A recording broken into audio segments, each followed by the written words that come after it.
American dream.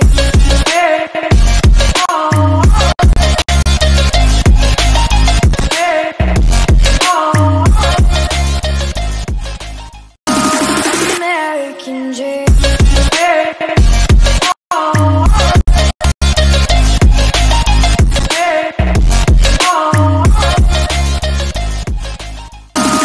American dream.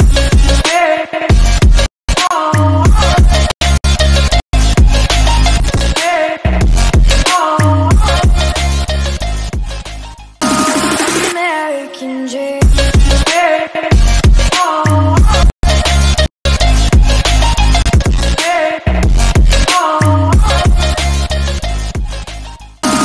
American dream. American dream.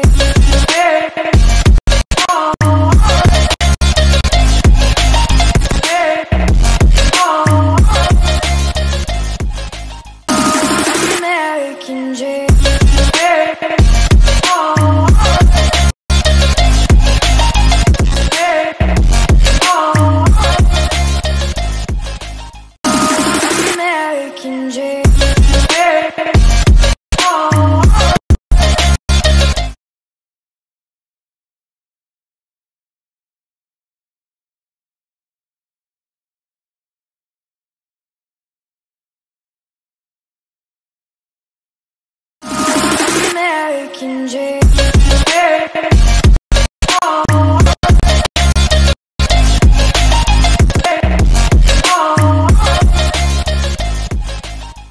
American dream.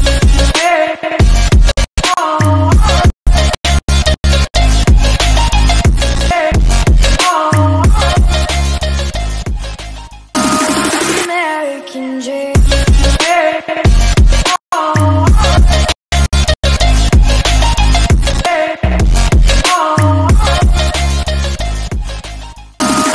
American dream.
All right, we're live. We're just gonna chill out today, man. We're not really doing anything official. We're just pretty much shooting the shit on this one. So, if you guys have any questions, you can ask us. We're really just here to chill out for a little bit and test some production stuff out. See, we got that new graphic in the back. We're really just testing some stuff out and talking to you guys if you have anything you want to talk about. It says we got 4 people in here right now, so we'll wait a little bit to let some people get in here. But what's going on, Ray? How you doing, man? Pretty good, man. Y'all don't be shy. Y'all, if you here, say what's up. Oh, damn. Well, April's in the house. Hey, Jack. So April's in the house. Yeah, I think a couple of boys of mine will fall through. Maybe Yeah. we'll see. Yeah. Yeah, tonight, ladies and germs. It's just gonna be kind of like a Q&A. Nothing crazy, man. We're like you said, John. We're just testing out some new stuff. I have music going with this, but John, like they'll copyright it, they'll strike it, and he's probably right, but that shit was flying, ain't gonna lie. But yeah, man, tonight is just question. It's just Q&A.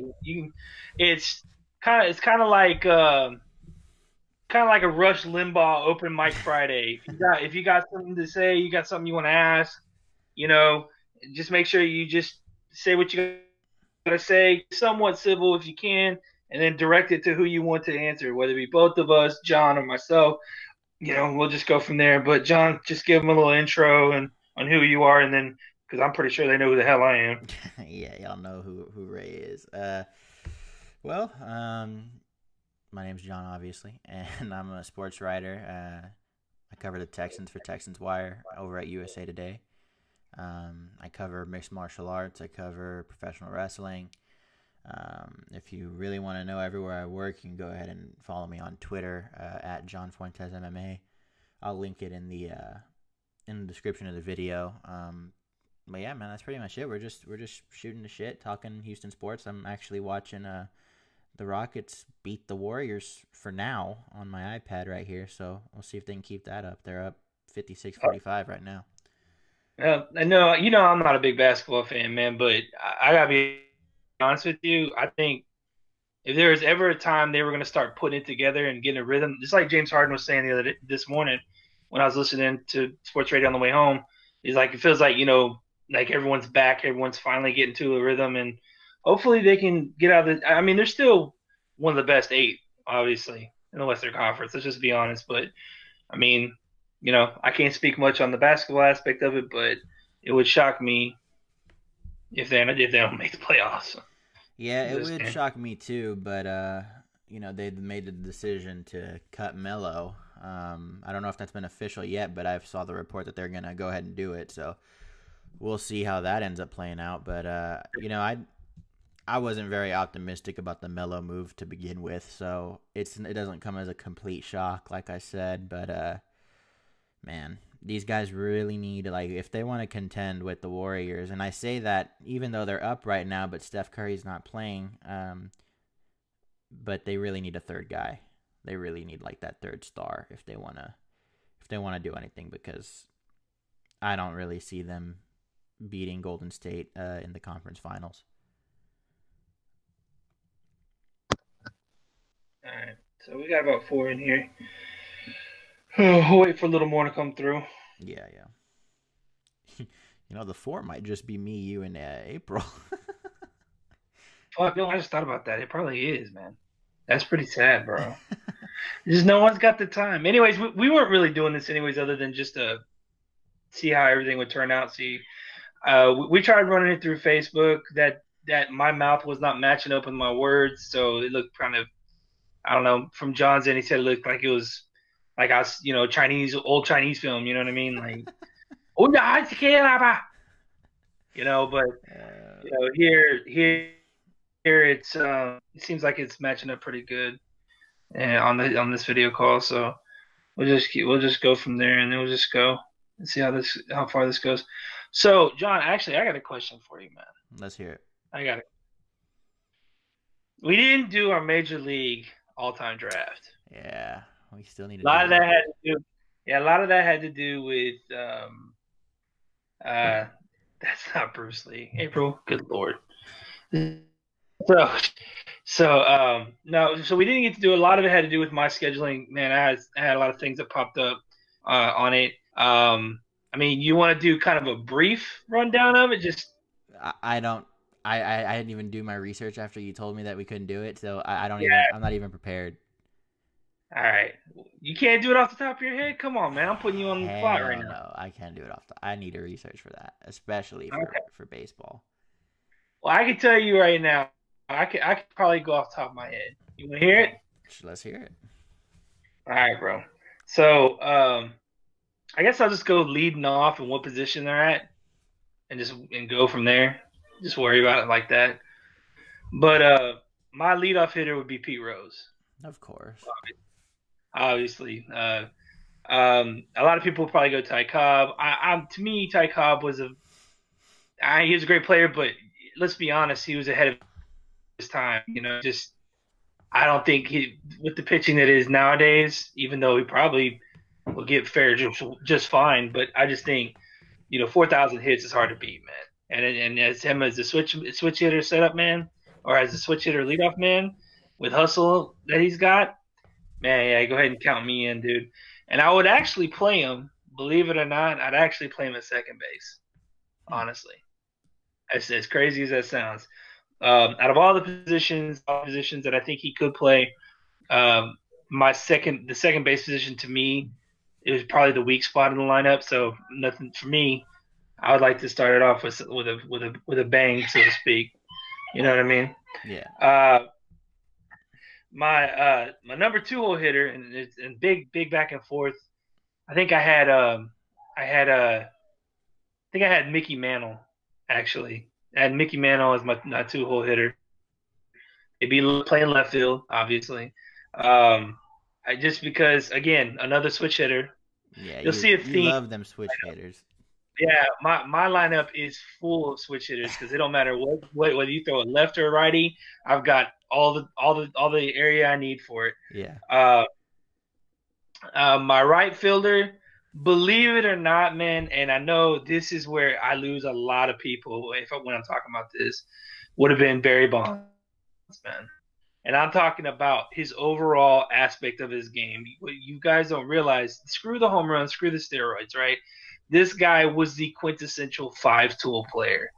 Before he was traded to the Giants or before he went to the Giants, this guy was a 2-time league MVP with Pittsburgh. Keep that in mind. He was a 5-tool player, homers, walks, runs, RBIs, defense. He had great defense. People kind of forget Barry could play some defense back in the day. And when you got to think, we're talking about people in their prime. You know what I mean? So, the whole aspect of taking people in their prime would be my thing. He's one of my few switch hitters in my lineup that I don't have, quite frankly. I know a lot of people would go, Babe or Hank Aaron, or they'd go the easy route on that. But again, the Babe doesn't fit my lineup because he's just a smasher. My lineup, the theme of my lineup was consistent all the way around. I want 5-tool players, preferably switch hitters, and that can play a position that fits the lead and can fit the roster spot of where they're at. So that was one of my biggest things of trying to go through. You know what? Because it's hard for me because I always get my 4, 5, 6 guys kind of out of whack. So I'll go by position. So my catchers would have been starter would have been Pudge Rodriguez, and my backup would have been Johnny Bench. I mean, I can't get much better than that. First base, this is where it got really difficult for me because there's so many Ubers. No, and it's not bags, man. I couldn't throw bags into it. One of all the Uber first basemen that were supreme sluggers in the game. And you got to keep in mind, I'm not playing with the DH.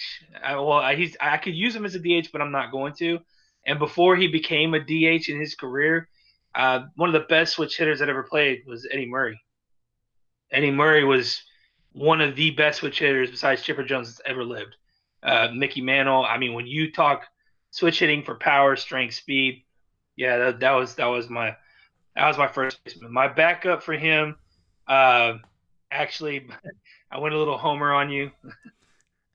my my backup was Babe, just a left-handed power. You know what I mean? You had to put a left-handed power stick on the bat. So, yeah. Second pick was Pete Rose, and my backup, believe it or not, was not Craig Biggio. And that hurts me to say that because that's my boy. I love Craig. That's my boy. But my backup, honestly, again, another 5-tool guy, man. Is Jeff Kent is probably to me one of the most underrated second basemen that's ever lived. Quite frankly, he did it for a long ass time. I need kind of more of a right-handed stick since I've already got a power left-handed stick. So I just wanted to kind of go that route. Shortstop was real simple, man. To me, people seem to understand how great of a defensive shortstop this guy was while maintaining a pretty decent stick. He was more of a contact hitter, and it hurts me to say this more than anything, but I got to go Derek Jeter. I mean, you cannot deny this guy's what he did. Yeah. For Yankees for ever since he was a rookie until the day he retired. I mean, I think he maybe had maybe one or two, down years his entire career, and his down years was like hitting 260, 270, what I wouldn't kill for a down year Houston player to hit 270 or 260. You know what I mean? Didn't he The end his quintessential, career with a final at bat that was like a RBI yeah, double or something? It was something crazy. home run. It was a No, home it was a run? home run, dude. Are you sure? It was a game-winning home run. I swear to you, it Huh. was a game-winning home run. I could have swore it was an I'm RBI. pretty sure it was. I thought it was an RBI. Nah, I'm sure it was a game-winning home run. Actually, Oh. yeah, it was something you couldn't script. It Well, was pretty crazy, right? whatever way it was very fitting. Very fitting. Yep. My backup shortstop. Again, people are gonna hammer me for this, but again, I can't. I gotta go. I gotta go with Alex Rodriguez. And Yeah. back in his prime, when he was in that shortstop position and learning to be that power stick, again, can run, can defend. I mean, there's just like you can't. You know what I'm saying? I'm just saying. To me, it was just too easy to go like an Ozzie Smith, right? People would go Ozzie Smith, like the '80s guys. They'd go Ozzie Smith or something like that. And to me, that was Ozzie could never. He was never really a great hitter. He only hit one career home run in his entire life. You know what I'm saying? Oh, we got my H Train in the chat. Huh? H Train's in the Hey, chat. what's up, man? I'm not sure what WTMD stands for. What's the motherfucking deal, dude? Okay. Yeah. So Right back at you, bud. yeah. So my third baseman was Chipper Jones. I was a Chipper Jones my whole life. Whenever he came in, I love switch hitting guys who can play defense, power stick. Again, didn't have many down years, but I love Chipper Jones, and then I would definitely have Mike Schmidt in that category as his backup. Mike Schmidt was an insane defender at third base. Yeah.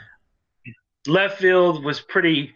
Outfield's pretty easy to pick from. You got all these choices you could pick from, man. But in no particular order, I had Ken Griffey Jr., Mickey Mantle, Barry Bonds, Willie Mays.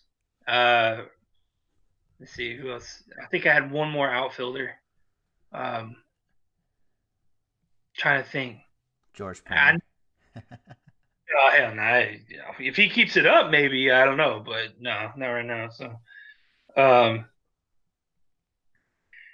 yeah, yeah, he's just well, I mean, baseball. The talk just came. We're just shooting the shit right now. Yeah, we're This just is more of a answering Q&A. questions and shooting the shit on this one, but Yeah. I'm right there with you, H Train. Like I've only been watching baseball for maybe about 5 or 6 seasons now. I absolutely fell in love with it, and I have not missed ever since. Like I just love the game, man. It literally jumped up. You guys know how much I love combat sports, obviously, but I kind of separate that from everything else. So baseball, is kind of shot up to like my second favorite sport after a few seasons. It's right behind football. What's up, Dennis? Dennis, we went early today, just for you, buddy. Just for you, bud. Yeah. So, guys, again, this is the Q&A, man. If y'all have any questions about anything, it don't have to be about sports. It's open line Friday. You can, but it's not Friday. It's Thursday. But you get the point. You know what I'm saying? Well, isn't it Friday for Dennis, or is he behind? I think he's behind. Today's show's just for you, Dennis. No. Just for you. Yeah. So, yeah, man. So if y'all got any questions, fire away. It could be the dumbest questions, man. But just remember, with dumb questions comes dumb answers. Just throwing that out there. College basketball and NFL is my favorite sports. NBA is getting stupid. I'm actually watching the Rockets right now against Golden State. They are leading in the third by about 13 points. I'm on a delay because I'm watching on my iPad, but honestly, the only reason I see them winning this game right now is because Steph Curry's not playing. We were talking about it earlier before people started flooding in. I really don't expect the Rockets to contest for the conference title this year without a third star. I just don't see them being able to match Golden State in the playoffs, a fully healthy Golden State in the playoffs. But crazier things have happened. We'll see. Guys can step up, but I just don't see it happening. I just really don't see it happening. Can you speak Dutch? I sure can't, but you guys have some great chocolate. It's 4 a.m. What are you doing up, dude? Yeah, What? No. I have a 2-year-old and I still wouldn't be up at no 4 a.m. That's just madness, bro. Yeah, but that's insane, man. Players out, so it's still a good win. Yeah, it is. It's still a good win. A win's a win. I'll take it. But we'll see, man. But yeah, I'm right there with you on I've lost a little bit of interest in NBA this season, and it's mainly because of the Rockets' sluggish start. But college football, I enjoy watching college football as well. I'll usually just watch the big games, and then I will watch the Longhorns. I'll watch the Cougars every now and then, and Clemson, obviously. You guys know I'm a huge Clemson fan. And I have no affiliation with that school whatsoever. I'm just a fan of the program and the players that they've produced, like DeAndre Hopkins, Deshaun Watson, the greatest quarterback of all time, Tajh Boyd. But yeah, those are pretty much my teams. I'm a diehard KU basketball fan and Longhorn football. Yeah, love Longhorn football, man. Never been a big college basketball guy. I know it's definitely a fun game, to watch college basketball. So I should probably start getting into it more. I do enjoy watching the Final Four. Those are some great games. I watch those every year. So yeah, maybe I'll start paying attention to college ball a little closer. It definitely looks fun. Dennis, work starts at 2 p.m. What do you do, Dennis? What do you do that you start at 2 p.m.? And why are you in Deutschland? Is it for work? Are you American? What's the deal over there? And then you say you have to watch Houston sports. You got to explain these things, Dennis. What's good, Ray? Hey, I'm in here too, man. You can tell me hi too. Third Coast Sports TV. What's going on? That's Wink. That's Wink, man. Wink. We'll give Wink his love, bro. You're a driving instructor. Okay. Dennis is crazy. Dennis teaching people to drive over there. We appreciate all Houston tubers, and it's never a competition. Of course. Yeah, I know, man. That goes. He's talking about the other night. He's talking about last night. Okay. I have family in Houston. I'm Dutch. Gotcha. Stefan Struve is not doing your country proud right now, my friend. Ray the homie, bro. Yeah. LMAO, nothing personal. That's cool. Yeah. In the words of Wink, Wink is the only black man I ever mess with. I'm just messing with him. I love, no, man. Wink and I come a long way, man, for a long time. So, You know what? Wink, you're Houston, right? Like you live in Houston. Shout out to John, though. Thanks, man. I appreciate that. A long damn way from Houston. Is that what you? No, a long damn way from where we came from, man. Gotcha. He was one of him. God, my dude, it's been. When I was sitting here thinking about this the other day, man. It's been almost 4 or 5 years since I started doing videos, man. And that's insane. That's a lot of time spent, man. A lot of energy wasted on the team that I love, and I was watching in high school. I was playing quarterback and I was playing tight end, and I think once I actually got in contact with Ray, I don't know how I did it. I think I messaged him on YouTube or something like that, but I asked him if I sent him some of my, because I like the way he evaluated linemen and some college players. So I was like, if I send you some of my film, would you look at it and let me know what you think? And he was like, yeah, sure. I never did that. I never went to. I didn't end up playing in college. I went straight from high school to community college, and I just focused on education. But yeah, it's been a while, man. I've been watching him since I was in high school, which is kind of crazy to think because I graduated a few years ago. It's almost 4 or 5 years ago. So yeah. Yeah. So speaking of linemen, there's not many people that agree with me on the offensive lineman evaluation, but Wink and I we've always been like right there, like just like that when it came to evaluating O-line talent. Yeah.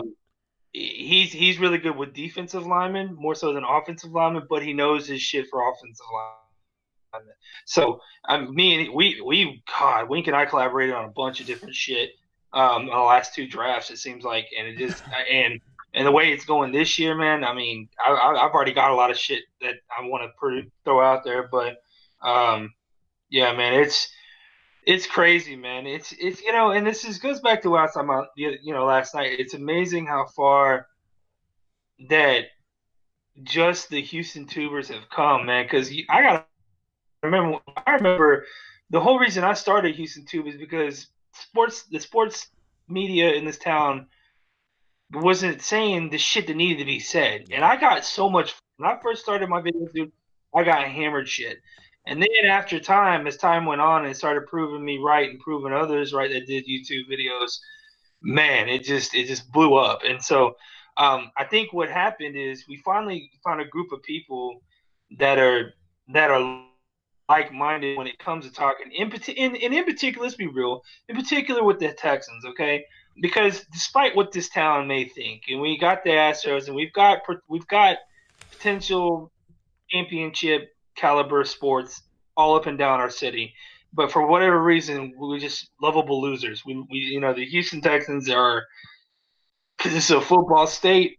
It's a football town. And it just and ever since the Oilers left, we've been yearning for that go blue, the baby blue, or the go Texans mantra to pick up. And it just, when it seems like it's going up, it just drops the hell back down. A lot of that has to do with a bunch of things that we've already talked about, management, coaching, certain players. But at the same time, man, it's crazy just to see how far we have actually come as YouTubers. That's what I was saying about Saw Sports last night. Like, Hunt had an idea and he ran with it, and now it's blowing up. And we just all kind of jumped along, and credit to him for having the plan and sticking with it. One of the hardest things about an idea is sticking with the idea despite what everyone says. And so, I mean, there's a lot of stubborn stuff that goes on with it, bro. But let's see, because Wink said some stuff in the chat. I just want to make sure. Josh, shout out, long time day. Haven't lived there since May of 2009. Moving back next year. Appreciate it, YouTube. H-Train said, I've been gone 14 years. Wichita came back. Wichita became my home, but I always represent H-Town. What is the best burger restaurant in Houston? Oh, bro. Okay, so this is a big debate, man. I mean, I like Whataburger, but if you're talking about like holes in the wall, there's plenty. I mean, Whataburger's good. I like Princess Burger. I think they closed the one I used to go to down though. Yeah. I'm trying to think. Ray, I don't know if you know of any.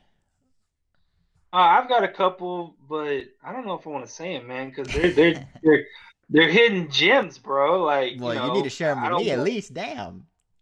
Yeah, like I don't want to like give out my secrets. No, I won't do that. There's one in the Heights. I think it's called Benny's Burger Bus. Oh my god, dude, that shit is so good.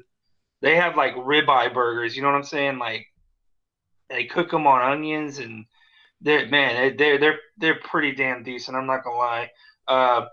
I think there's two more.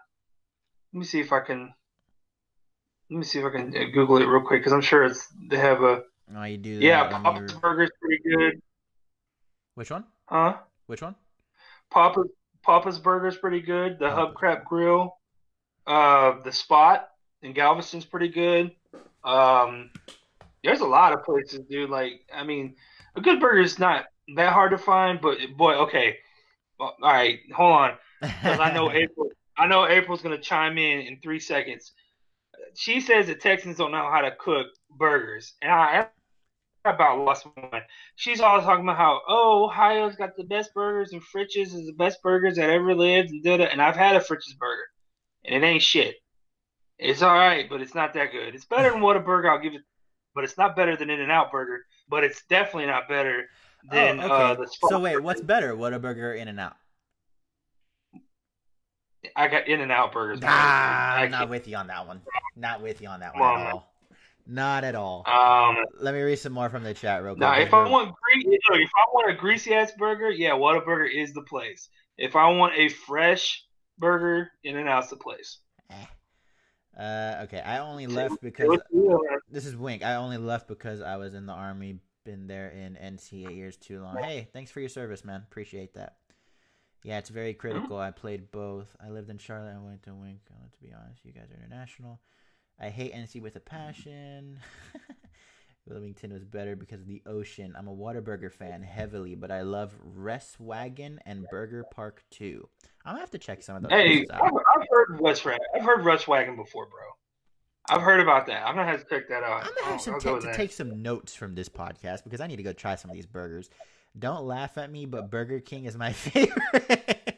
I mean, Burger King has good burgers. I'm not gonna hate on that, but there's definitely some better burgers out there. But hey, Burger King has good burgers. That's why they're called Burger King. Did you ever go? Oh, all right, my wife. Dude, hey, ban my wife right now. She's saying blasphemy shit. I can't take it. Texans suck I can't at take burgers, it. if I'm being honest. Beef barbecue's just okay. Nah, Maury. Come on. Nah, hey. she crazy, Maury. She crazy, Maury. Man, that's blasphemy right there. Did you ever go to Stomps? I'm not sure what Stomps is. No, I've never been there. I want to. I heard of Benny's, but I never had it. I've heard of it too. I've never had it either. But in terms of burger chains, it's better than Whataburger. It's a food truck, bro. It's See, a food truck burger. Wink has the right idea, but in terms of burger chains, nothing is better than Whataburger. I 100% agree with that. And you got the best fries and they got the best fries hands down. And bro, get the fuck out of here. Ohio ain't none of shit but crime. No, but you know what? Wink, Whataburger does have the best fries. I've never been to a better like fast food chain with better fries than Whataburger. They have some really good fries. I thought women was always right. Great burgers. I'm doing a quick CBD video on Facebook. I'll be back. Oh, okay. Sonic sucks to me. No flavor. I've never been a big Sonic guy either. The only thing I really like from them is their blasts, the little ice cream things they have, and then I like their. Hey, you're going in and out right now. Oh, can you guys in the chat hear me? Yeah, you're going in and out a little bit, or maybe it's just me. Well, I'm not sure. Guys in the chat, let me know if my mic's cutting in or not, or if the quality is okay. I hear him just fine. Okay, it's just your shit or not. No, it's just my shit. It's my McDonald's connect, dude. Yeah, it's your McDonald's connection. You got to fix that. Yeah, it's just me, yeah. Yeah, I've never been a big Sonic guy. In terms of burgers, I like their like chicken strips and stuff like that. But as far as burgers, nah. I love Sonic, but the burgers I don't. Yeah, I'm probably the same. Burgers from Sonic, I'm not a big fan. Every time I go to Houston, the first thing I get is a Chop House Cheddar Burger. First thing, Cheddar Burger. An idea that I think needs to pop in Houston that I think would make a lot of money is a cheesesteak place. Like an authentic, cheesesteak. Man, that makes my mouth water just talking about the shit. I'm gonna drool all over the place. They're not the best. I'm just saying. They're not the best, but there's one in Memorial City Mall. I believe it's called Charlie's or something like that.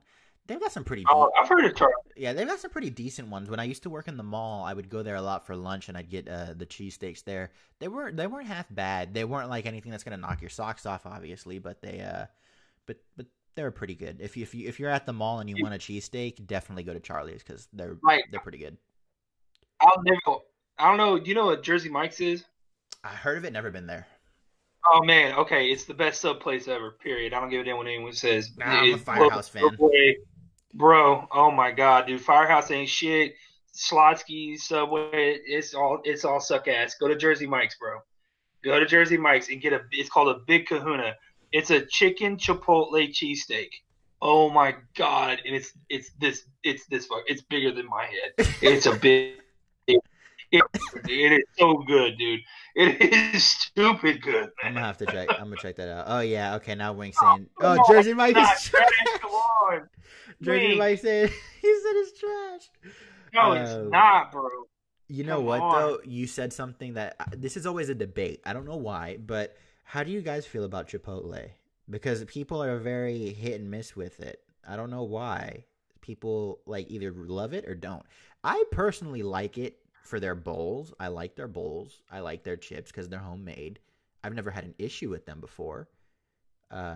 But from when I talk to people, they either say I love Chipotle or I hate Chipotle. So, what do you guys think about Chipotle if you've ever been there? What about you, Ray? Have you been to Chipotle? Dude, I love Chipotle. I like Chipotle better than Freebirds. That's for damn sure. To me, Freebirds not even. It's to me, it's like what it's like. Chipotle took Freebird's idea and did better. Like fresher ingredients, the shit's always good. I've never had a bad Chipotle experience ever. Yeah, me neither. There's another place. Um, oh God, what's it called? You know It's in what, it's H in Train? it's. I tried Five Guys. Wasn't that impressed. Maybe I'm just too I wasn't critical. either. Wasn't that impressed. Their fries either. They hyped their fries up too. Never Yep. wasn't really a big fan. What were you saying, Ray? Sorry. No, sorry. There's a place kind of like Chipotle, and it's like a mix between a Chipotle and a Freebirds. Forget the name of it, but it's near NASA. It's right across from the Space Center. Uh, God, Man, I haven't been over there April in and a I used to go while. there all the time. Yeah, man, it's pretty good, but I still, for my money, dude, Chipotle is the best until proven otherwise. That's just Five Guys fries are worse than Burger King. Oh, dude, I hate Burger King fries. They're so soggy and puffy, and I don't know. There's something about those. You know what? We're a sports show talking about fucking fast food. But it's cool. Like I said, Hey, we're this just is shooting. open Q&A. Yeah, no, Fuck we're just that. shooting This the is shit. open. I'm just thinking about how hilarious it is.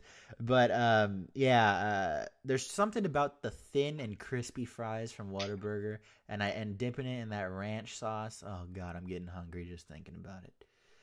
Hey, seriously though, I ain't gonna lie, man. Red Robin is pretty damn good, bro. There's not a lot of them around Oh anymore, but I my God, always loved Red Robin, dude. my girl loves Red Robin, dude. Good Lord, it's not bad though. It's pretty good. I like Red Robin.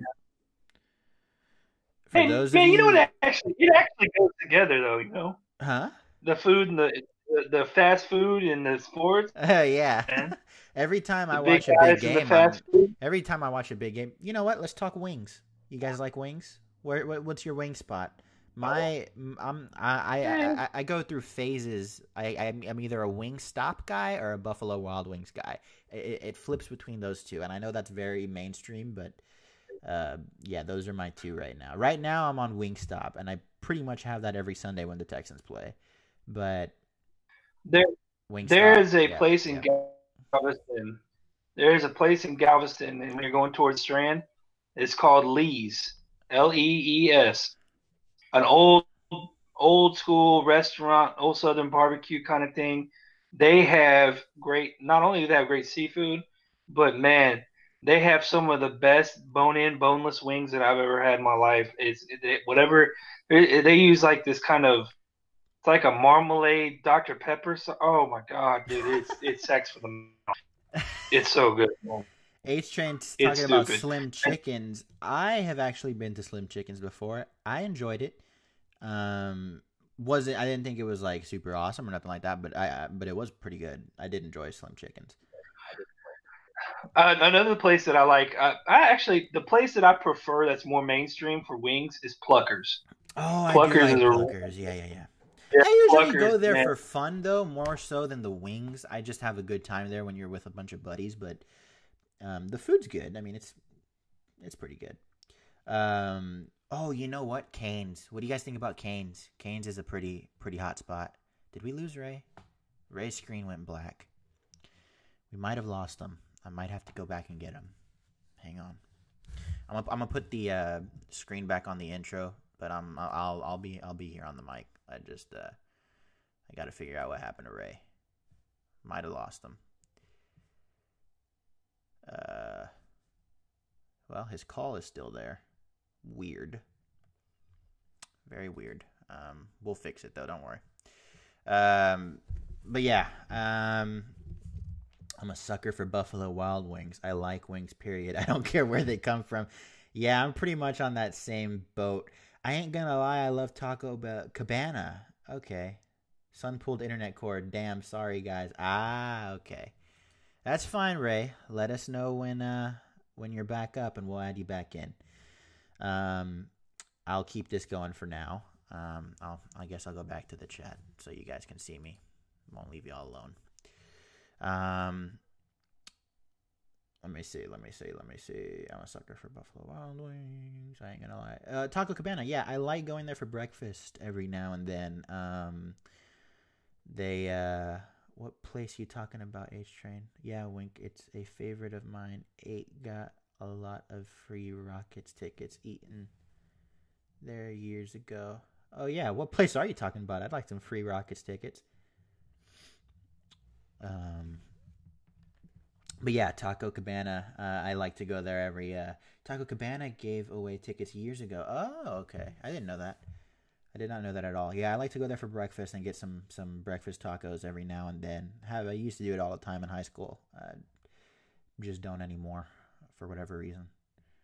I went to a lot of free games during the championship. Oh yeah, see, that's way before my time. See, I wasn't even born when the Rockets won a title. So yeah, that's way before my time. But you know what? Now that I think of it, I don't think I have ever been to, won any sort of free tickets. I tried to win some tickets to the Astros playoff game. I tried to win some tickets to the Astros playoff game this season from the Josh Innes show, but that did not work out. I didn't even get on the phone, so yeah, that sucked. Sorry, I'm just trying to communicate with Ray and figure out when he's going to be back on here. Okay, I love their super nachos with them cups of extra cheese and jalapenos. I had season tickets the second year they won. Dang. So, okay. Call me a dumbass if you want. Ray might know the answer to this, but I have no idea. Can someone explain to me the concept of season tickets? Because I initially thought you just got, you paid a fee up front and you get a large fee, mind you, and you get tickets to every home game. But I'm guessing that's not the case. Do you just get reserved seats for you and only you to buy the entire season? I don't know if it differentiates between the leagues or what. Somebody needs to explain to me how season tickets work, because one day, regardless of how sucky they are, season to season, I would like to obtain some season tickets for the Texans. I just don't know how that process works. It was reserved seats. Okay, H-Train. So is it reserved seats to where you get to buy those seats? Like it's your option to buy them? Or do you pay a fee up front and those seats are yours for the season? How does that work? Don't let me lie to you. I have no idea, but I used to work at the stadium years ago. Really? Which stadium? NRG? Are you talking about NRG or Reliant, whatever the hell it's called now? Used to work at the stadium. That's pretty. That must have been a fun experience to work in that big ass stadium if you're talking about it.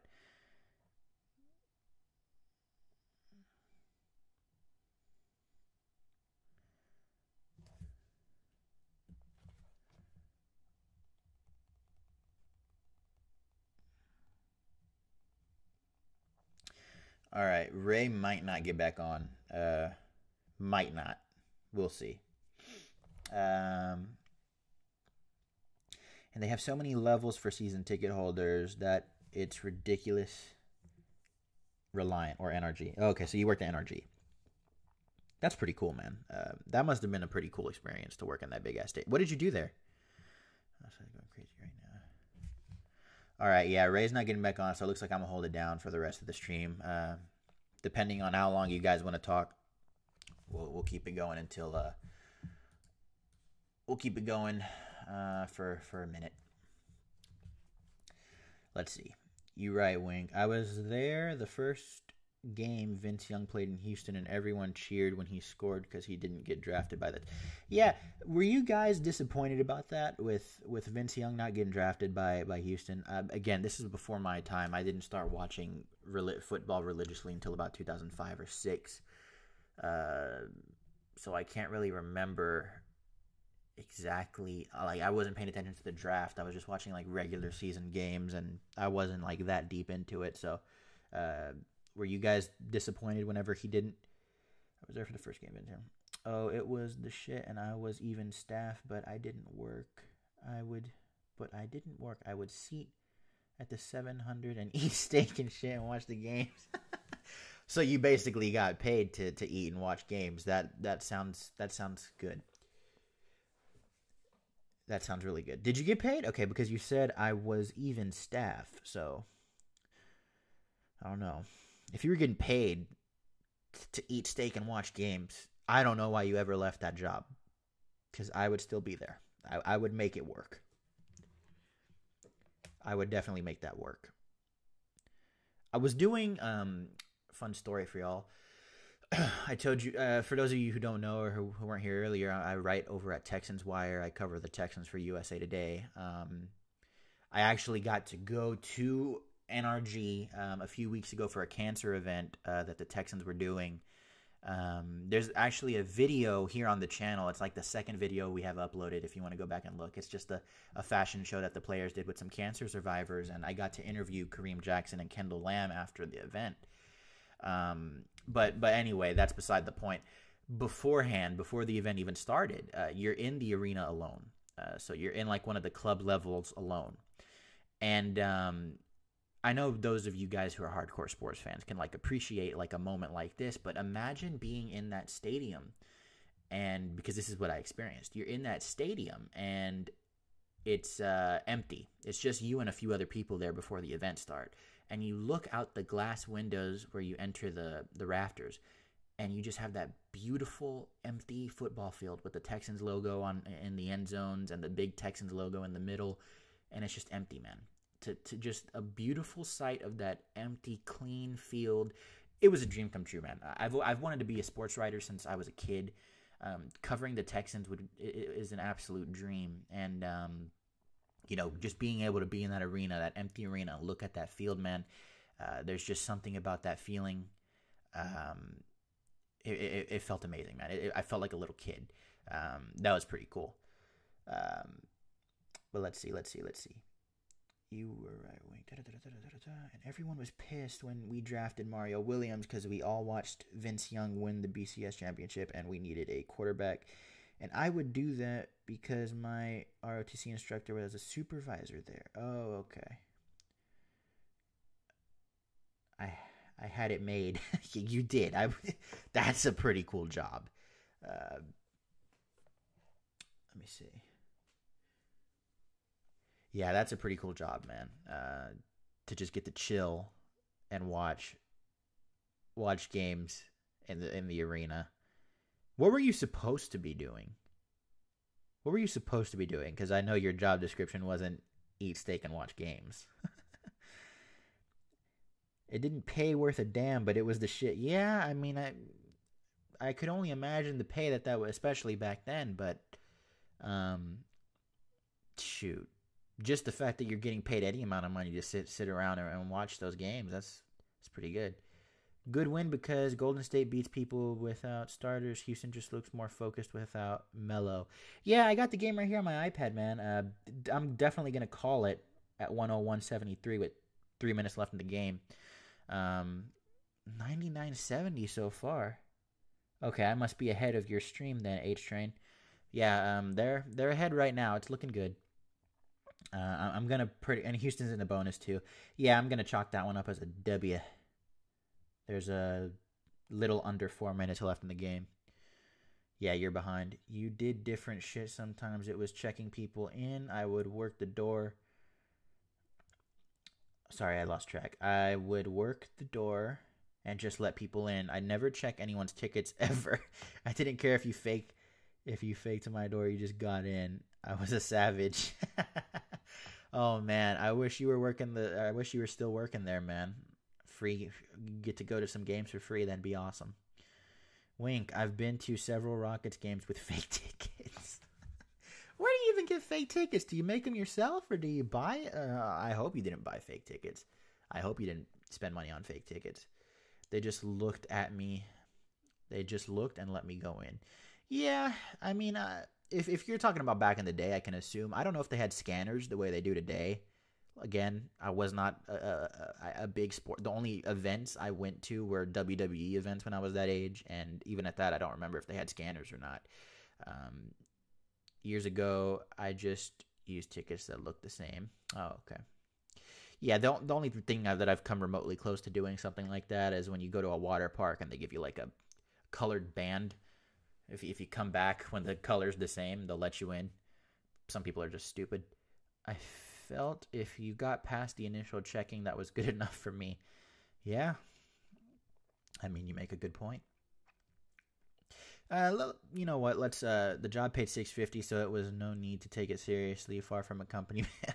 Yeah, that's below today's minimum wage. I wouldn't have taken it seriously either. But it sucks when someone walks up and says, "You in my seat" 5 or 6 times. I would have just stood. I would have just stood somewhere with a good view. You already made it in there. Why push your luck if an usher checks your tickets or something? Let's talk about sports though, guys. Just for a little bit before we head off. Washington. We got our next show won't be till after the game. So, Washington. What do you guys think?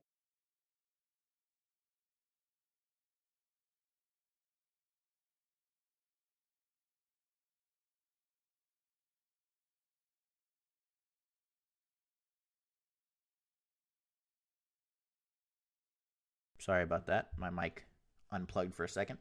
Washington game. What are you guys feeling about the Washington game? Because I'm honestly feeling, I'm feeling the same way I felt about the Denver game, which is I think they can lose.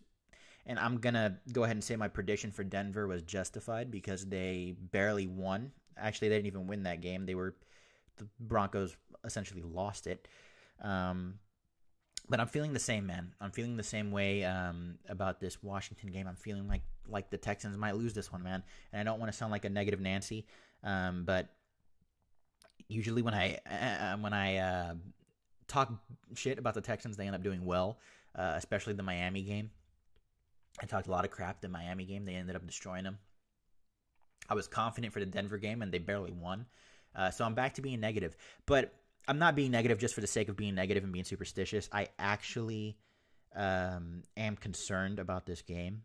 I think Alex Smith has, every time we've played Alex Smith, he just runs all over us. I know he's not playing great this season, but he's not playing terrible either. The defense doesn't scare me, but it does concern me a bit. They have players in that secondary, man. They really do. They got HaHa Clinton Dix in a trade, I believe, who isn't a world beater, but he's a solid player, man. And then you have Norman. Swearinger's been playing pretty good. Definitely better than what he was playing when he was here for us. Yeah, man.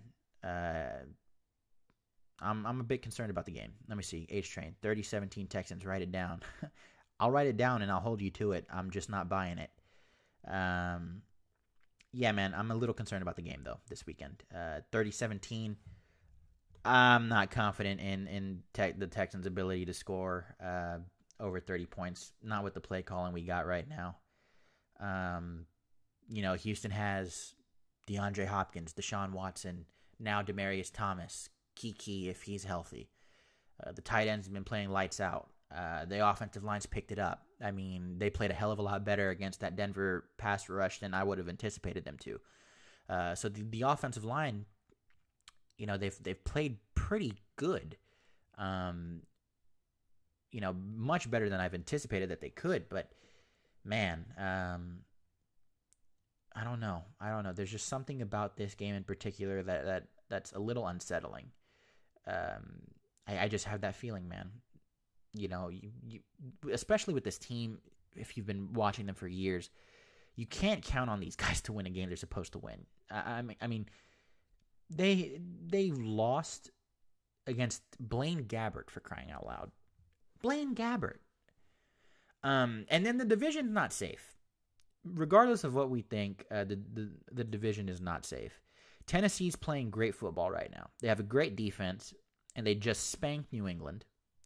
If, for whatever reason, Houston loses the reins on this, they should win out. They should definitely win out this season with the rest of their schedule. The only game, even though they're playing pretty crappy football right now, the only game that I would expect them to lose is against Philadelphia. But even at that, Houston should still beat Philadelphia. So I don't know, man. If the Texans slip up, Titans can very, very well sneak up and take this division. I don't count the first 3 games. We was trash in those 3, but I see something special on the way. Hey, man, I hope you're right. I really do. This team has the ability to be special. Let me ask you guys in the comments or in the chat, because I know some guys in past episodes have defended him, but how do you feel about Bill O'Brien? I'm not a Bill O'Brien guy. I used to defend him. This is my first season where I've completely gone off the Bill O'Brien train. I feel his play calling is extremely predictable, poor game management. I have not enjoyed his tenure as a head coach. I just really have not. I just believe the players, man. The players do the best they can with the play calling that they're given. O'Brien really wants to establish this team as a running offense when you have guys like DeAndre Hopkins, Demaryius Thomas, Deshaun Watson, our tight ends who are really getting involved in the offense. Lamar Miller is more effective as a receiving running back. I don't understand his desire to shove the run game down the opposing team's throat. We looked good against Miami doing it. And I believe we also looked good doing it against, there was another team that we really had established the run game well. Maybe it was Buffalo. No, I'm not going to be able to remember right now, but yeah, I don't know why he insists on doing that. A quick pass offense with Deshaun Watson, man. Deshaun's very effective when he can get the ball out quickly. And then play action. If you can establish that run game, it's just the run game is very, very hit and miss, man. I'm not confident in this team's running ability. They'll get it going for a game or two, and then it just completely falls off. I just feel more comfortable with this team passing the ball. I really do. Let me see. H-Train. I would love a new coach, but at the end of the day, the players, to me, decide a game. He does call some stupid plays. I agree with that. I think he calls some very stupid plays, man. I really think a huge chunk. Before, in the first few games of the season, we blamed O'Brien and we blamed the offensive line. The offensive line has picked up very well. They've gelled together. I was initially of the belief that the reason they were doing so terribly was because the personnel was just trash. But I'll bite the bullet on that one. They have gelled together pretty well as a unit. And they've been playing well. They did much better than expected against Von Miller, and Chubb, I believe the gentleman's name is opposite him. I could be wrong, but they did a lot better than I predicted they would do against Denver. Denver's passing attack. I'm sorry, pass rush. So yeah, man. I don't know. I just think at this point, every issue that the team's having, I got to point to Bill O'Brien, man, especially in the last game. He consistently ran the ball on first down each and every time. His play calling is just too predictable. Too predictable. I'm just not a fan. But yeah, we'll see, man. We'll see. Don't ignore me, Ray. I'm not ignoring you. I hate my internet. You have what we call shitternet, my friend. That is not internet. That is shitternet. The iPad died out. For those of you in the chat, H-Train, were you watching the Rockets game? What's the score? Keep me updated. Let me see if they're still on top. I totally understand why people are negative, but I just see a team that's going to be dangerous soon. If healthy, I'm optimistic, not a homer. See, I trust me. When people, okay, here's a good example. Josh Innes. If you guys listen in the morning on 790, Josh Innes hosts a radio show, and he talks about the Texans sometimes. And it annoys me when people badmouth the Texans. It just does. You know, I'm one of those fans who, if you talk crap about my team, I get pissed. But I also talk crap about my team. You know, you got to judge them fairly and unbiased. And it's fair to say a lot of the criticism towards Bill O'Brien is warranted. He has shown season after season consistency in poor game management. He just has. You know, there's no way around it. Challenges, he does some very stupid challenges, unnecessary timeouts. Bring me back, hang out. Okay, all right. Ray wants to come back. We'll bring him back. But yeah, man, I believe that I believe the criticism is warranted for sure. Ray is going to. Let's see if we can get Ray back. I'll see if we can get Ray back right now. I'm going to switch it back to the logo for the show. I'm still going to be on the mic. I'll still be interacting with you guys in the chat, so you can keep sending stuff. I'm just going to try and get Ray back on the call here. So you're going to hear some typing. You're going to hear some noise. If that annoys you, I'm sorry. Not really, though. Let me see. H-Train. I agree with a lot of criticism. I'm just looking at what we are going to be by week 16. I think people are selling them short. Hey, I can get with that, man. I really can. You know, this team might not get a fair shake, but I think that it's warranted. You know, they have definitely lost. And you know what?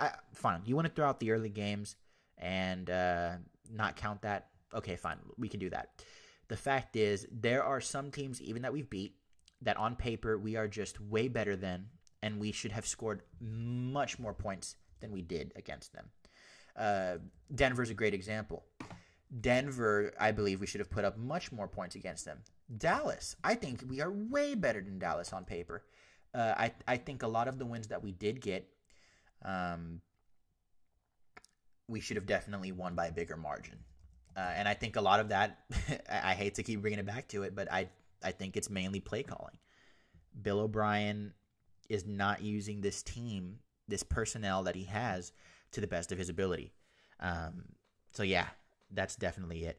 Denver almost beat Rams and Kansas City 2 times. Hey, that, you know, I get it. But okay, fine. Throw that out. Dallas. What about Dallas? Got to remember they have a real defense. Hey, I mean, their defense has been good these past few games. I'll give them that. But I don't think they were there yet when they were playing Houston. I don't think they were there. Let me see. Tap for sound. How is this active? I got James on my phone. James, can you hear me?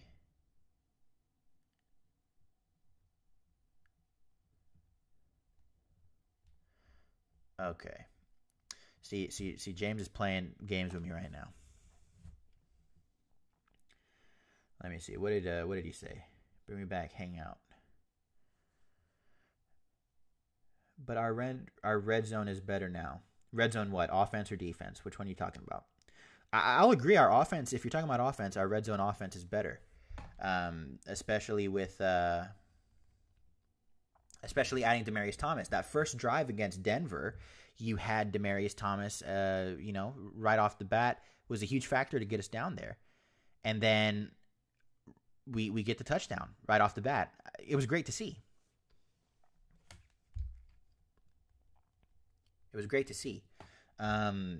So yeah, our red zone offense is better. But look, we had one game with an additional weapon in Demaryius Thomas. We need to see him after a bye week. We need to see him in a full game. So this is going to be the week. This week really is going to determine a lot. So this week is going to be very telling in regards to how much Demaryius is going to impact this team. We just have to wait and see, guys. I mean, and he's going to have a good test against the Washington defense. He will. It's not going to be a, Washington they're not any pushovers on defense. They're playing good defensive football right now. So this will definitely be interesting to see him against the Washington secondary. I'm sorry if I'm stuttering a lot, guys. I'm trying to talk and give my thoughts at the same time, as well as get James in here, and I think we have him back. James, can you hear me? Oh my god, dude, what a pain in the ass. Okay, we got James back. Dude, miserable. What is going on, man? Man, I can't see the chat, so if someone's talking, asking questions, just fill me in. So okay, I'll be reading off. I'm gonna go back to the graphic. I won't put you on camera. I'll just leave your audio here. They'll know you're here. I don't care. You put me on camera. I'm laying down. They're just gonna deal with it. Okay. Well, I'll be fixing Ray's camera then while we talk. H-Train, I say 4 catches, 90 yards, and 1 or 2 touchdowns for Thomas. Yeah, I can't say yes or no to that. I haven't seen enough. I haven't gotten enough of a sample with him and Watson, knowing the playbook. I don't have enough to say whether I agree with that or not, but I hope you're right. I really do. What about you, James? What are you expecting from Thomas this week? I'm expecting him to be good. Always the analyst. It's coming. Get your popcorn ready. Hey, I will be ready with popcorn if he shows up. I will be. No one will be happier than me. Trust me. I hope Demaryius shows up. I think he will. I'd be surprised if he doesn't. See if we can get James' camera back in here. Dun, dun, dun, dun, dun. Can you see me? Hello, world. How are you? This is... See, John, I'm putting you on the spot and making you work. Yeah, you are, man. This is this is not easy. No, but I have your faith and the abilities to navigate. Well, you're giving me a little too much praise there. Fine, you're a bag of shit. What do you want? Yeah, there we go. That's better. That's what I want. Jesus, really? Ah, there he is. Oh, God, that's creepy. That is creepy. Okay. Let's get him up there. And there you go. You got James, shirtless and all.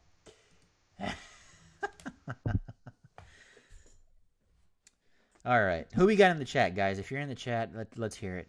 We got 5 people in here. One of them's me. I don't know if James has a device of his on. H-Train. I know H-Train's with us. Anyone else in here? Come on. Let's hear it, guys. Don't know how much longer we'll be on here, but we're, like I said, we're just shooting the shit today. Look at this, man. James with unleashing his inner thriller. Yeah, that's right. While everyone is critical, not one person tonight on any Texan show has talked about how much better Thomas is going to make us. It's a big deal. That's why I'm going to be laughing at the criticism soon. Look, in his last few games with Denver, Thomas was not even Case Keenum's primary target. That was Emmanuel Sanders. He has had significantly more drops since Peyton Manning left, which is understandable considering who's been throwing him the ball. With that being said, I cannot honestly sit here and tell you that he is going to be that much of an impact. He's not the same guy he was when he was a Pro Bowl receiver several years ago. With that being said, I still think he has the capability to be that guy. I just don't know. He has Deshaun throwing to him now. He's on a better team. He's got a big threat in Hopkins, who will probably, for that reason alone, get him more looks. So I don't know. Like I said, I haven't had enough of a sample size to tell you how I feel. After this game Sunday, I will definitely be able to tell you whether or not Demarius is what we think he can be, or what people such as H Train think he can be. But right now, I just don't have enough. Time to tell with that, man. We Yeah. just got to give him time, seriously. And I think, I mean, to me, he's more of a number 2 receiver than Will Fuller ever was, quite frankly. But again, I still think that Will Fuller in the slot with a clean release is dangerous. So, I mean, again, you got to keep in mind, just think about it when Fuller comes back. You have Kiki, Fuller, Hop, and Thomas. That's pretty nasty. That's a nasty receiving core. And the So tight you ends, just- man. We can't And forget about the the tight ends. the tight ends are starting to come around. Dude, I'm just saying, I think we're one bell cow running back away from being a complete nightmare on the offensive side of the ball. But hey, you can have all the players in the world. If you don't have the play calling, There it is. man. And I know everyone hates. You know, it amazes me how many Bill O'Brien defenders are still out there. Honestly, I was no disrespect or nothing like that. Please don't assume that. I honestly recently, when I spoke to Ray again, found out what Saw Sports was. I didn't know what it was until recently. I just recently got watched their show, and it amazed me. And in the comments in the stream, how many people were still defending Bill? Dude, it's insane. I don't happens all the time, dude. I don't get it, man. I really don't get it. I don't understand how you can, like, we had our troll the other night. Who was it that was saying he's the greatest? Yeah, he was saying he was the greatest coach of all in the league or something. He's called him an offensive genius, I believe the term was. Which, my goodness, I'm not even going to touch that. But it just amazes me, man. The guy has, like I said earlier, he has consistently shown poor game management, poor play calling. He doesn't know how to use his guys. It amazes me that he still has support. But I guess it's hard to deny when he's on a win streak. But I don't know. You know how I feel. You know that I give most of that credit for the win to the players, and for most of those wins to the opposing team, essentially giving us those games. So I don't know, man. A lot of the wins we have should have been by a much larger margin, and they could have been if the right play calling was called, but it just wasn't. Too many runs, too many predictable plays, too many poor decisions, and I attribute all that to Bill. To me, it's like he wants to run a Kubiak style offense. Just he's not as good Kubiak was at running it. Yeah. It's like he wants to go back to the old school ground and pound to open up the pass. When, in all honesty, for this team, it needs to be the other way around. It needs to be the pass to open up the run. You know, see the Saints for that. You know what I'm saying? Like, I mean, I'm not saying Deshaun Watson's Drew Brees, but at the same time, you know, they pass to set up the run, not the other way around. And it's really hard to find balance on a team when you're missing the one crucial factor. Lamar Miller is a good running back when he's used properly. But the way they use him, to echo what John was saying earlier when he's trying to get me back on, he's not. He's not a straight line runner. He's not an Arian Foster. You know what I'm saying? Like, he's not gonna be patient, pick the hole and excel. He is going to run where he's told to run. What kills me, what I always find funny about Lamar Miller, and I don't know how they're not maybe coaching him on this, or maybe he doesn't have the ability to, but when Lamar Miller cuts back against the grain on where the play is going, he usually tears off a pretty good chunk. That's usually when he gets his runs. It has nothing to do with him running or hitting the hole or the O-line blocking the way they're supposed to. A lot of the stuff comes when he opens up on the back end. Like, for example, let's say it's a zone read going to the right, and there's a big-ass gap to the left. He doesn't stop and redirect. I don't know if it's because he doesn't have the field vision to do it, which I find hard to freaking believe, considering how long he's been in the league and how many times he's ran the football. But some guys just don't have the Arian Foster vision, or, you know, they just don't have. To me, what makes the best attribute of a running back, it's not how fast they are, or not how strong they are, or not their ability to be a multi-dual threat. To me, it's the vision of which they play. If they have good vision, what a lot of people don't understand, like with Marshall Faulk, for example, classic example, dual threat guy, but he could run for power, but he could also, do a stretch zone run. He could do a power run. He could catch the ball in the backfield. But what separates Marshall Faulk, what people don't understand, is that man was a Peyton Manning type guy in the backfield. He's able to read what the defense was doing pre-snap, and he was able to point out things. He was able to pick up blockers on blitzes, things like that. Stuff Lamar Miller can do, but I just think he doesn't do it often enough. And again, you can throw that back on the coaching. A lot of that has to do with maybe he's not coached to do that, or maybe he is coached to do that, and maybe he just can't do it because he doesn't have the proper vision. To me, ball carrier vision is a crucial part of a successful running back. It doesn't matter who you are. No matter how big you are, how fast you are, how little you are, how big you are, it doesn't matter. If you have good ball carrier vision, you're going to be successful in the NFL. Yeah. I'm sorry, the National Football League. Brandon just joined us. What's up, Brandon? He says Ray getting a massage right now. No, I wish, dude. I really do. No, just Ray tired as all balls. That's what it is. One thing that we didn't get to talk about on the show, Snell edged out Verlander for the Cy Young. How do you feel? It pisses me off to no end. Look, not to take anything away from Ian. All right, he had a great year, but Verlander just was insane. I don't see how you can. To me, it's like the equivalent of giving someone else the MVP other than Drew Brees this year. Yeah, that's the equivalent I'll put it at. Which I'm sure they'll find a way to do. He consistently gets snubbed season after season, despite having more 5,000-yard passing years than anyone else. It's insane, man. It's insane.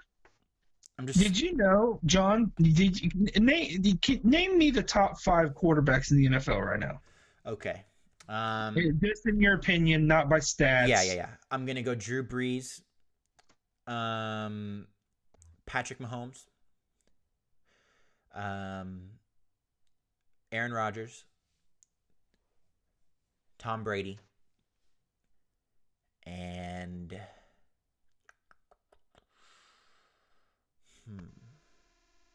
the number 5 guy. I want to say I'll go Goff. I'll go Goff. Okay. Not bad. Do you know a common factor in all those? I'm going to go with play calling. No. All of them, well, most of them played Texas high school football. Texas, you know what? And Stafford's been, has had a pretty decent time too. Luck. Yeah, luck.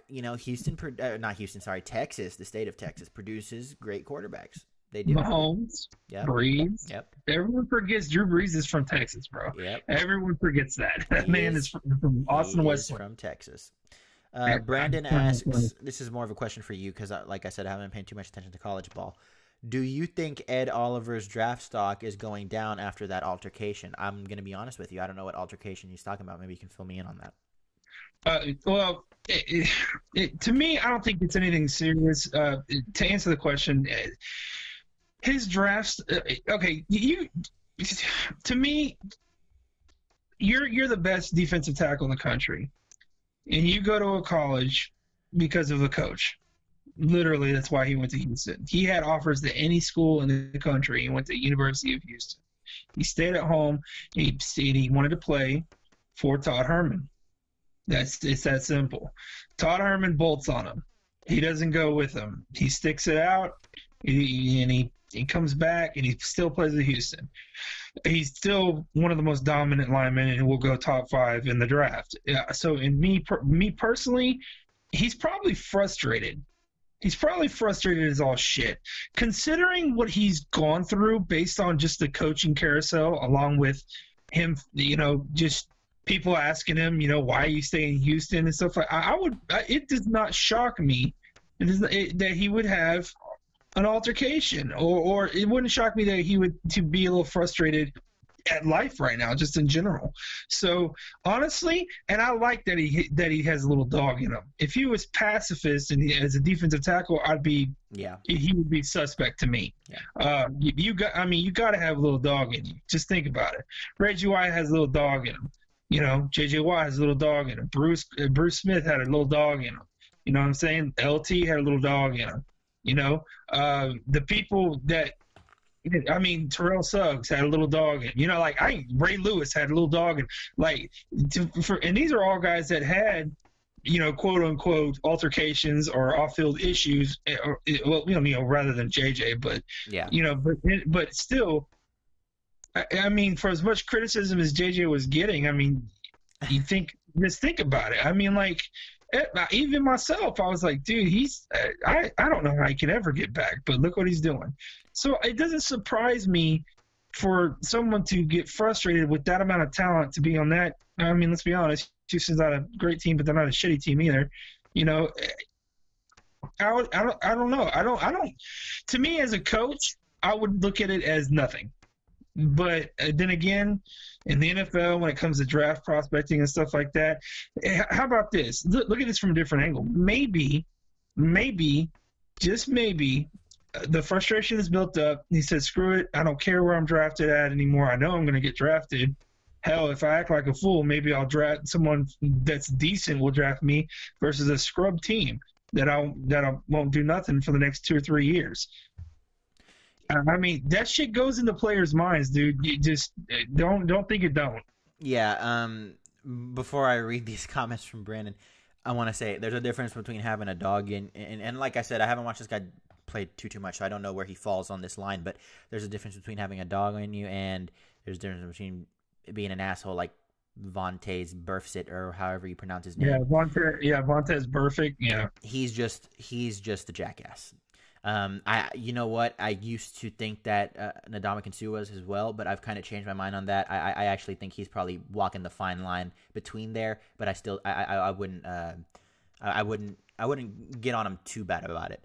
Brandon says he was yelling at Major Applewhite and was being held back, and he didn't come back out after halftime. Then he says pitbull on a leash type of thing. Kevin Johnson got a little dog in him. That dog getting concussed. So does Will Fuller. Kareem Jackson, H-Train. You know what? Here's an interesting thing that I read earlier. Kareem Jackson was actually ranked the #1 corner in the NFL by Pro Football Focus. How do you feel about that? I'm happy. We need it. Yeah. Are you kidding me? No, but he's been having a great year. Great year. Great tackling. Great coverage. I think it changed the scenery and putting him at safety and then, I think really put it in perspective for him. And I think it took long enough, but hey, he finally gets it. Yeah, it's nice to see him playing. And he's playing lights out, man, really. Especially that last game. The open field tackling that he was making was just phenomenal. He did great, man. It's really great. Don't read all my comments. I'm talking crazy most of the time. Hey, man, that's the show. We're interactive here. I'm going to read every single thing that you put out there, Brandon. But yeah, man. I don't know if you heard my comments about the Washington game while you were getting situated. Here we go, Ray, with the thriller again. The game against Washington, man, I don't know how I feel about it. I feel the same way I felt about the Denver game heading in. The Denver game I was very on edge about, and it played out the way I thought it would. It was very back and forth. And the only reason that Houston won that game was because Denver missed a field goal. They should have lost that game in all reality. I'm having the same feeling, and I believe the game will probably go very similar to the way Denver did against Washington. That's just the feeling I have, man, going into it. Alex Smith in the past when we've played him, Houston's struggled not only to contain him passing, but running, man. He scrambles on us very often. All the time. And Brandon says Ray got a little dog in him. I got a lot of dog in me, man. But H Train, I'll address your question in a minute after this. But I want to get Ray's thoughts on the Washington game since we're a few days away. Actually, very similar to what you said. In my personal opinion, we're on the healthy side of the stick. They're on the injured side of the stick. A lot of their team is injured right now. If there's ever a time for us to put it on a team that's supposedly 6-3, this would be the time. If we go out there and choke, one, it wouldn't shock me, but two, that should let you know that that little creeping up Tennessee team probably gonna come and smack us in the mouth, man. Yeah. And I hate saying this shit, but Tennessee, see, to me, Tennessee is basically Jacksonville, the Jacksonville of last year. Yeah. When Mariota's on, they can't be beat. I'm almost convinced of that. When he's off, they're a very beatable team. It's the same concept with Jacksonville, man. When Bortles is on, they look pretty good. When he's off, man, they look really shitty. So, I mean, they're right. They're nipping at the heels. Honestly, a win would go a long way against Washington. I don't like that they're playing in Washington because that stadium is hot garbage on steroids, and I don't want our guys to get hurt because their field sucks, and I want us to come out with a W, and in convincing fashion would be nice, but I would settle for a win, just like I have been for most of the year. So, yeah. I still think they can throw up at least 24 on them, even though I think Washington's got a real good defense. Yeah, I still think they can. I still think it'll be. I'll say 24-10. I'll still say 24-10. Yeah, that sounds about right to me. And like I said, it's just real tough, man. I don't know. It is, because it could go either way so quick. But H Train actually brings up a really interesting question in the chat. Do you think we can hold Kansas City to 25 points if we play them in the playoffs? That's a very fine line question right there, man. They can do it. Will they do it? I don't know. That's a very, very tough question that you're asking.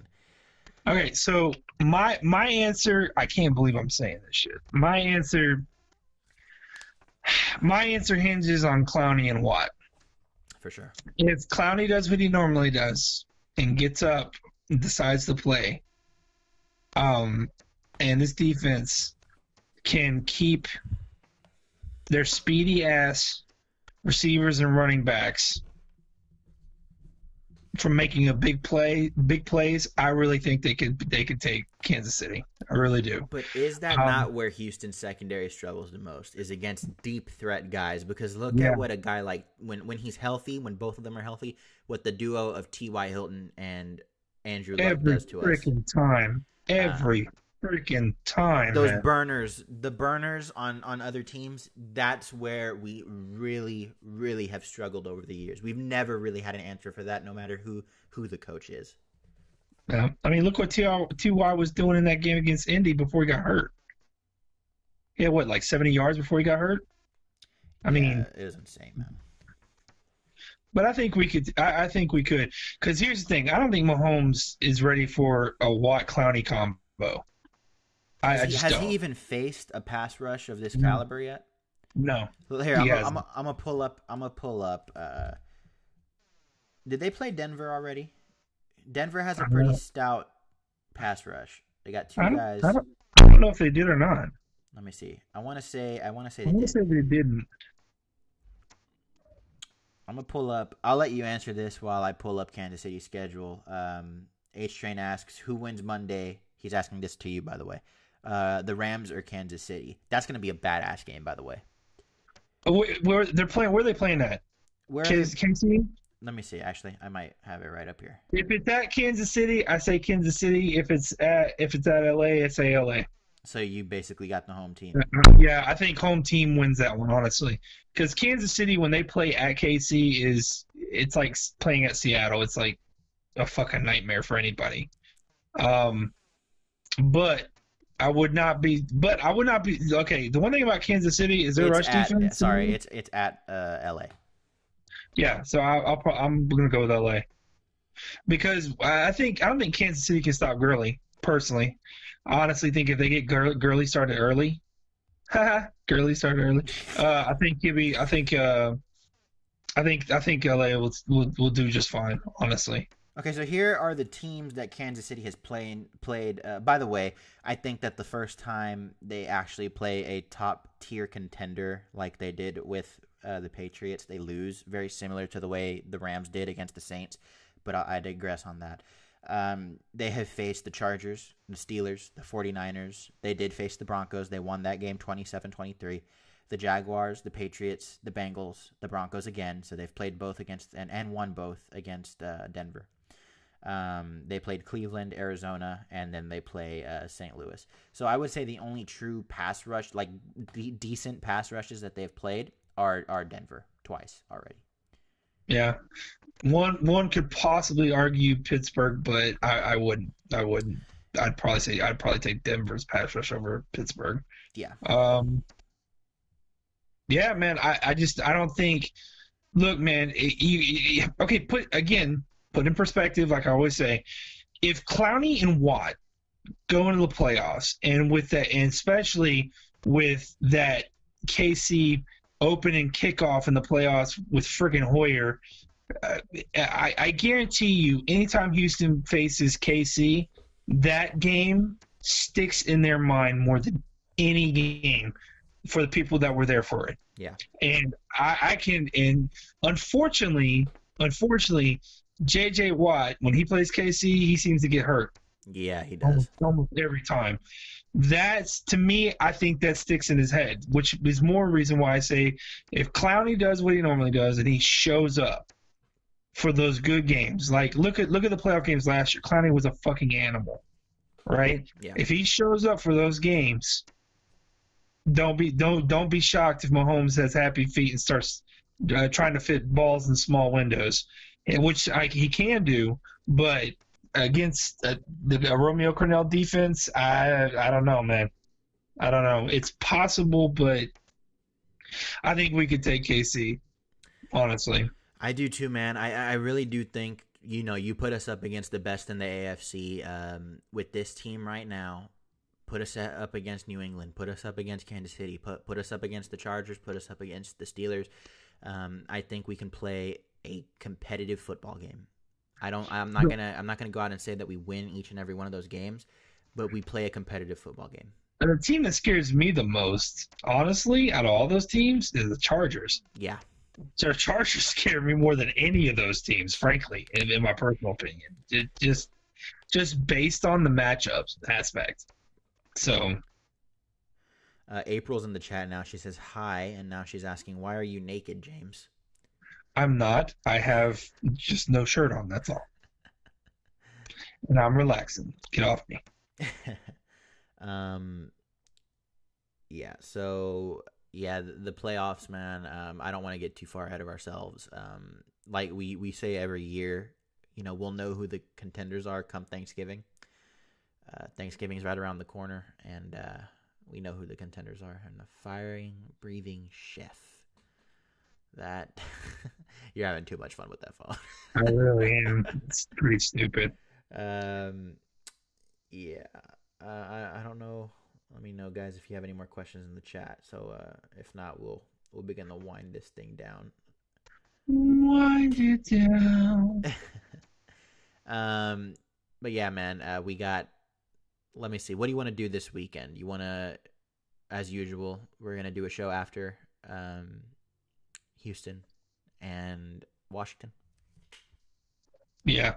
Well, we'll do another live stream pretty much right after the game, later that evening. I'm gonna do something that I normally don't do, and I'm gonna actually try to watch the game and not watch one specific area of the game. Like normally I'll just watch the offensive line, or normally I'll just watch the secondary. I want to try to watch the entirety of the game, so I can give just a full game analysis versus a singular group or singular position group. I'm very curious to see the play calling. I'm curious to see the play calling every game.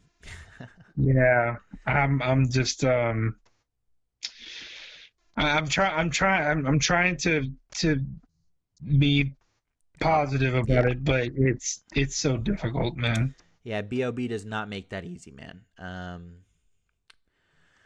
So yeah, we'll do one after. This is a 12 o'clock game this week, which, you know what? There's a debate about if people like the 12 o'clock or the late afternoon games better. I've personally always enjoyed the 12 o'clock games. I like waking up in the morning, eating a good sized breakfast and watching some football, man. That's Okay. always been my thing. Me too. I know some people like the late afternoon games. I've just always been preferential to, if you know, either play an early game like 12 or prime time. I've never really been a fan of the late afternoon games, but Right. to each their own. Yeah, but me personally, a lot of that is predicated on Houston's record in late evening games. Yeah. It's not good, and in primetime games is not good. So a Yeah, lot of that has to do Miami with was that. a bit of a shocker. Brandon says red zone productivity has improved, so I'm excited.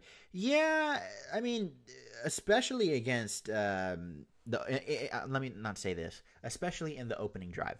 The opening drive of the Denver game, the red zone productivity was very good. If they can keep that up with Demarius in the mix on more snaps and now knowing more of the playbook, hopefully after a week, I hope the red zone productivity improves, because now you have so many more threats in the red zone to look Right. at. That should definitely open up some things for And Watson. Jordan Thomas, boy, he's red zone threat. Yeah, man. So you got Thomas and Thomas. Which one are you going to defend? You can't defend both. And if you defend both, you leave Hop open. If you defend all three, you leave pretty much Miller open. So, by the way, question: what are your thoughts on the Deontay Foreman thing?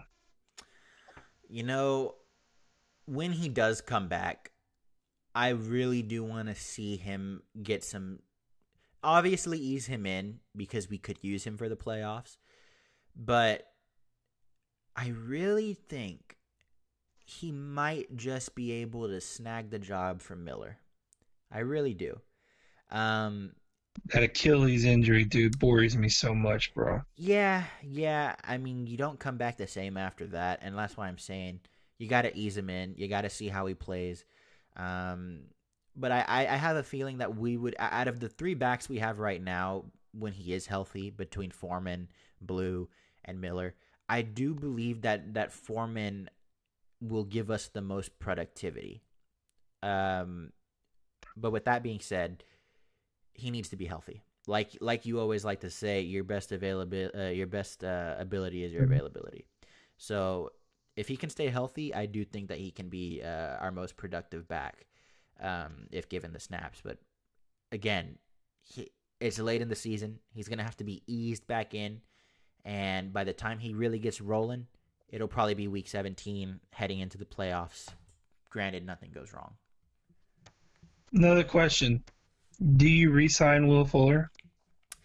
I say you re-sign him for at least 1 or 2 years. I would prefer one. And if he can't stay healthy next year, man, yeah, you got to cut your losses. Again, availability is the most important thing. But the thing is, man, you can't deny that when he is healthy and when he's on that field, he really changes the game. He really does. And I think Bill O'Brien's offense is based on him. yeah, dude, yeah, really is. And it works when he's healthy and when things are clicking, man. And again, to think if he can stay, and I think, you know what, he might be able to stay healthy because he won't have as much of a workload next season, because I don't think he'll be the number 2 guy. I think you'll probably kick him in the slot. But man, imagine the production you're going to get through the air with DeAndre Hopkins, Demaryius Thomas, Will Fuller, and Kiki, and Jordan Thomas. I mean, man, the potential. We're already thinking that we can do something in the playoffs this year. Imagine what we could do with a fully healthy offense next year with decent play calling. It's tremendous to think about, man. But yeah, Brandon, Will Fuller in the slot. Sheesh. Yeah, man. I mean, You give Will Fuller, even me, as much as my disdain for Will Fuller. I can't deny his productivity. I can't deny he's getting better every year.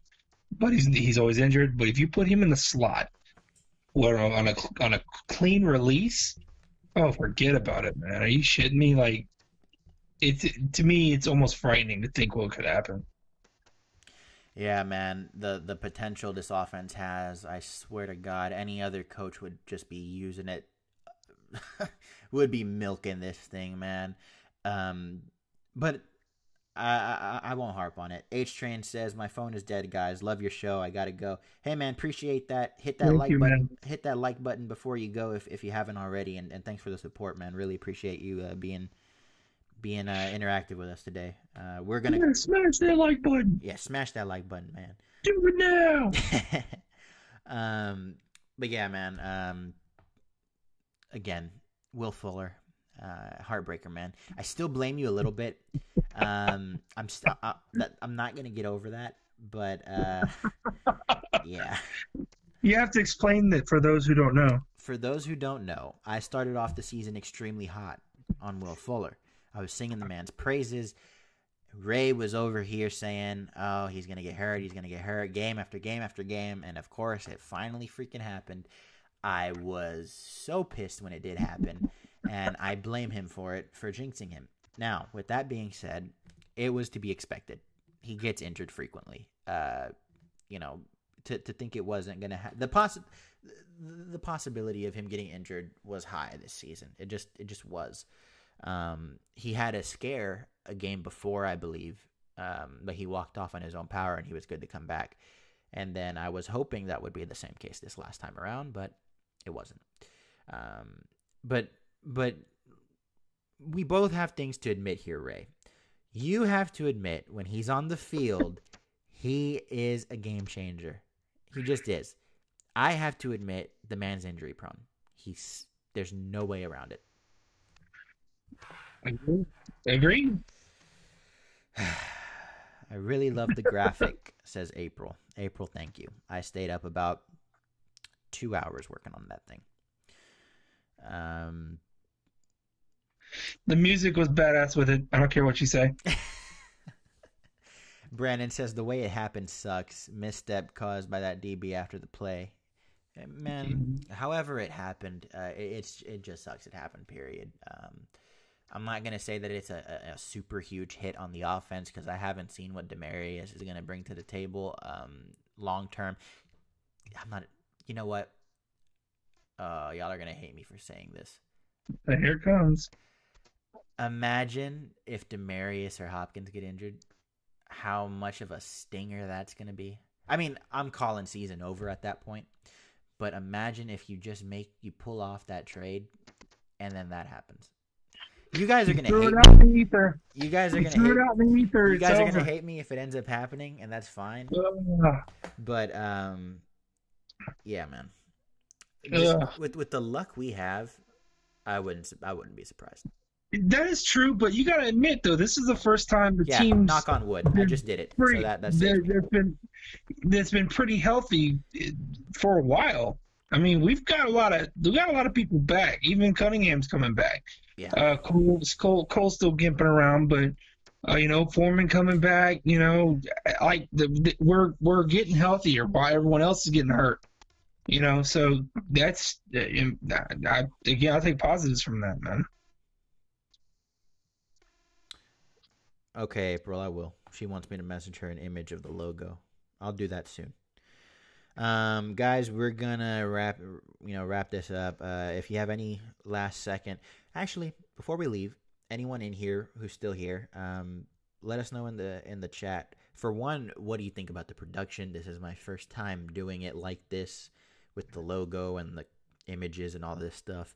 Let me know what you think about the production. Let me know what you think about what we can do to make the show better. What do you want to hear more of? What do you want to hear less of? And we know I've got McDonald's Connect. You ain't got to say that shit. Yeah, there's not much I can do about Ray's connection, but he has improved his audio quality. He picked up a mic. I sure did. Yeah, so he has a microphone now. And I'm about to buy a new laptop, so Still no tiebreaker for the dream team. No, we haven't found a no, tiebreaker yet. dude. We have not found a tiebreaker yet. But the more you guys hit that like button, the more guys the more you subscribe and help share this and get it out there. We'll have more people to be in the chat with us week after week, and we'll have more people to be able to vote on things like that. I have to go back and check the comment section of that video. I don't think anyone has commented on it since. But yeah, I trust me, I'm monitoring it because I want the credit for that win. I truly believe I had the better team on that one. You don't. April says thanks to Wifey for the mic. Yeah. Thank you, Wifey, for the mic. But yeah, guys, any suggestions you have in the chat on how we can make the show better, please let me know. I'll do my best with what I have. But again, the more you guys help us out in terms of likes and commenting and just being interactive, that really helps us out. Yep. So, yeah. Be sure to check out our sponsor, hempalot.com, hemp-a-lot.com. My wife sells THC, well, almost THC-free CBD oil, man. It's good stuff. It works, I promise you. Ask for a testimonial, she'll tell you. Brandon actually has a tremendous suggestion for the show. Do you want to hear it? God. If it's coming from Brandon, sure, why not? Brandon says, suggestion, Ray, put on a shirt. Nah, bro, this is natural right here. Look at them implants. Look at them middies. That's right, dude. Look Straight at them boob middies. job, homie. This is hair plugs right here. You know what I'm saying? Like Taco Meat Central. Let's go, dude. I'm all about it. And with that, I think that's a perfect way to end the show with Ray's Taco Meat. Guys, thanks for being here. That sounds fucking disturbing, dude. You brought this up. Don't pin this on me. This was all you, my friend. That's the Ray juice he was talking about last stream. Oh man, you guys are don't hate the player, hate the game. You guys are something else, man. Guys, thanks for listening. We'll be back Sunday after the Texans and Washington Redskins game. And we will be talking, as always, Houston sports, Astros, Rockets, Texans. So thanks for the support, guys. Stay blessed, and we'll see you when we see you. Peace.